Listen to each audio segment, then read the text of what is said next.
Premijer Lukšić naveo je da bi trebalo unaprijediti zakonsku regulativu o položaju vjerskih zajednica. Smatra da rješenje za otvorena pitanja treba tražiti u inovaciji zakona o položaju vjerskih zajednica i vraćanju njihove imovine. Mitropolit Mihajlo dobio je, kaže, obećanje da će država pomoći u rješavanju spornih pitanja. Premijer je u potpunosti upoznat sa problematikom crkvene imovine koju je prije 10 godina Srpska crkva upisala kao svoju, kazao je Mihajlo. Sa nama je Bog i Evropska unija i moramo to riješiti kako treba.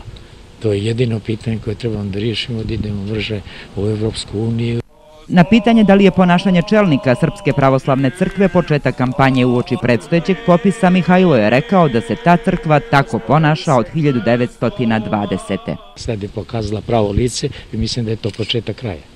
Mitropolit Mihajlo nije želio da komentariše pokretanje prekršajnog postupka protiv Amfilohija. Umjesto toga predložio je: to ne prikupe sve ono ostalo od 1991. najvjerovatnije da oni to znaju, ja ne bi su to miješao, nego sude kako god hoće.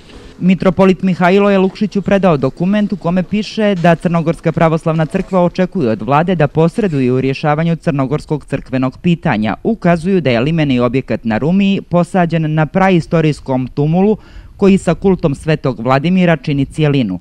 Od postavljanja crkve na Rumiji pravoslavci, katolici i muslimani ne obavljaju zajednički obred iznošenja krsta na tu planinu, podsjeća CPC i poručuje da tumul mora biti vraćen u prvobitno stanje, a limeni objekat uklonjen i premješten na drugo prikladnije mjesto.